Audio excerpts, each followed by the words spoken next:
చక్రపాణి నేను ఇంకా మర్చిపోలేదు. నా తమ్ముడు చక్రపాణి పాపము ఇంకా ఆయన మీద తప్పుడు కేసులు పెట్టారని ఆయన ఇంకా ఏదో ఊళ్ళో ఉన్నాడు. ఇంకా కేసులు పెట్టలే, ఇంకా మొదలు పెట్టలే. ఆయన చేసిన అరాచకాలు, వాళ్ళు చేసిన అన్యాయాలు, వాళ్ళు చేసిన ఘోరాలు, నేరాలు ఇంకా మేము బయటికి తీయకముందే ఆయన పాపం స్పందిస్తున్నాడంటే రేపు పొద్దున తీసిన తర్వాత ఆయన పరిస్థితి ఏంటనేది కూడా మాకు కూడా చూడాలని అనిపిస్తుంది. ఎందుకంటే శిల్పా చక్రపాణి అనే వ్యక్తి రైతుల దగ్గర నుంచి, మహిళల దగ్గర నుంచి, ఆఖరికి ఉద్యోగస్తుల దగ్గర నుంచి ప్రతి ఒక్కరిని కూడా ఇబ్బంది పెట్టి మోసం చేసి అన్యాయం చేసిన వ్యక్తి. ఈరోజు తెలుగుదేశం పార్టీ అధికారంలోకి వచ్చిన తర్వాత చంద్రబాబు నాయుడు గారు తప్పుడు కేసులు పెట్టండి, లేదంటే వైసీపీ నాయకుల్ని టార్గెట్ చేయండి, ఒకవేళ ఆయన కానీ ఆలోచన ఉండి చిన్న కనుసైగ చేసినా కూడా ఇప్పటికే వైసీపీ నాయకులు ఈ రాష్ట్రం వదిలేసి వెళ్ళిపోయేవాళ్ళు. ఇప్పుడు కూడా క్రమశిక్షణ, పద్ధతి, ప్రజలు, రాష్ట్రం అభివృద్ధి, పరిశ్రమలు, ఉద్యోగాలు ఇంకా ఈ దిశలో మేము ఆలోచిస్తున్నాం కాబట్టి వైసీపీ నాయకులు ఇంకా బయట తిరగలుగుతున్నారు. లేదంటే వీరు రాష్ట్రానికి, ప్రజలకి చేసే అన్యాయాలకి ఈ పార్టీకి ఎప్పుడో తెలుగుదేశం పార్టీ నాయకులు బుద్ధి చెప్పేవాళ్ళు. ఇంకా మేము మంచితనంతో ఉన్నాం కాబట్టి వాళ్ళు చేసిన నేరాలని కూడా పక్కన పెట్టి ఇప్పుడు వాట్ నెక్స్ట్, మనం ప్రజలకు ఏం చేయాలని చెప్పి మేము ముందుగా వెళ్తున్నాం కాబట్టి ఇంకా వీళ్ళు బయట తిరగలుగుతున్నారు. కేసీ కెనాల్ని బూర్చేసి ఏ విధంగా రైతులని 7,000 ఎకరాలకి నీళ్లు లేకుండా చేస్తున్నాడు ఆళ్ళగడ్డలో, నంద్యాలలో ఆ విధంగానే కేసీ కెనాల్ బూర్చేసి వీళ్ళ నాయన ఏమైనా ఇచ్చినాడని చెప్పి అనుకున్నాడేమో, వాళ్ళ అన్న ఏమైనా చెప్పినాడేమో, కానీ కేసీ కెనాల్ అంటే వాళ్ళ సొంత అనుకొని ఎగడబడతాడు బూడ్చుకుంటూ రియల్ ఎస్టేట్లు చేసుకుంటున్నాడు.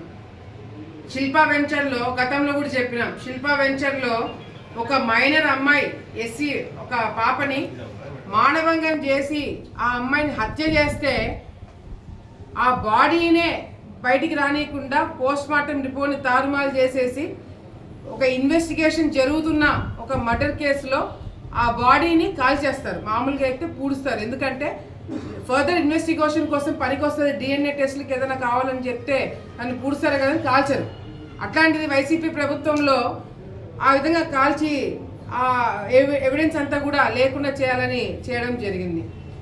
ఈ చక్రపాణి వాళ్ళ సొంత డ్రైవరే లింగాపురంలో ఒక ముస్లిం మైనార్టీ మహిళని వాళ్ళ డ్రైవరు మానభంగం చేసి ఆమెని హింసిస్తుంటే కేసు పెడితే దానికి స్పందించడు ఈ చక్రపాణి. ఇట్లా ఎన్నో చేసిన వీళ్ళు తప్పుడు కేసుల గురించి వీళ్ళు మాట్లాడుతుంటే నిజంగా ప్రజలందరూ కూడా నవ్వుతున్నారు. అసలు ప్రజలు మీకు ప్రతిపక్ష హోదా కూడా ఇవ్వలేదు. మీరు వైసీపీ నాయకులు మీరు ప్రశ్నించడానికి, మాట్లాడడానికి కూడా మీరు పనికిరారు అని మిమ్మల్ని పక్కన పెట్టింది మేము కాదు, ప్రజలు. సో మీరు బయటకు వచ్చి ఏం మాట్లాడినా, ఏం మొత్తుకున్నా, ఏం చేసినా కూడా ఈరోజు కూడా చక్రపాణి గారు, నా తమ్ముడు చక్రపాణి వైసీపీలో ఉంటూనే తెలుగుదేశం పార్టీ వాళ్ళతో మాట్లాడతాడు, తెలుగుదేశం పార్టీ వాళ్ళతో మంత్రాలు చేస్తాడు, తెలుగుదేశం పార్టీ వాళ్ళ దగ్గర నుంచి ప్రొటెక్షన్ తీసుకుంటాడు, జనసేనకి పోవడానికి ప్రయత్నాలు చేస్తాడు లోపల. వీళ్ళు వైసీపీ నాయకుల గురించి, వైసీపీ పార్టీ గురించి ఈయనకి ఎంత ఉందనేది కూడా మా అందరికి కూడా తెలుస్తుంది. సో వీళ్ళు అధికారం లేకపోతే వీళ్ళు ఉండలేరు అన్నదమ్ముళ్ళు. అధికారంలో ఉంటేనే పనులు జరుగుతాయని వీళ్ళకి తెలుసు, అధికారంలో ఉంటేనే వీళ్ళ రియల్ ఎస్టేట్ వెంచర్లు కాపాడుకోవచ్చు. అందుకే తనకలాడుతున్నారు. ఇప్పుడు ఏం చేయాలో అర్థం కాక తెలుగుదేశం పార్టీలో అటు లోకేష్ అన్న గారు కావచ్చు, మేము కావచ్చు, మిగతా నాయకులు కూడా అడ్డుకుంటున్నారు. ఇంకా మిగిలిపోయింది జనసేన, ఆడ కూడా ప్రయత్నాలు చేస్తున్నాడు. కాదని చెప్పమనండి నా తమ్ముడు చక్రపాణిని. సో వైసీపీ నాయకులు తమ్ముడు చక్రపాణి కూడా ఈరోజు మాట్లాడేది అవాస్తవాలు. ఆయనని ఎవరు టార్గెట్ చేయలేదు. నీకు అంతగా టార్గెట్ కావాలనుకుంటే మాత్రం మళ్ళీ గుర్తు చేయకండి అవన్నీ.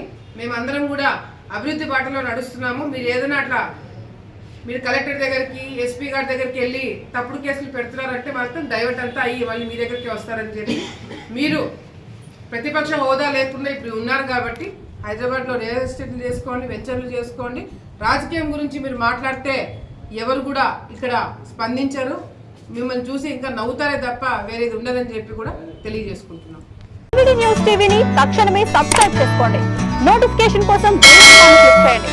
మరిన్ని అప్డేట్స్ కోసం ప్రతి ఒక్క కుటుంబానికి ఉచిత ప్రకటనలు వచ్చే విధంగా మీకోసం మీ ముందుకు వివిధ న్యూస్ టీవీని AP5 నందు 99వ ఛానల్ మరియు యూట్యూబ్ నందు వీక్షించెదరు.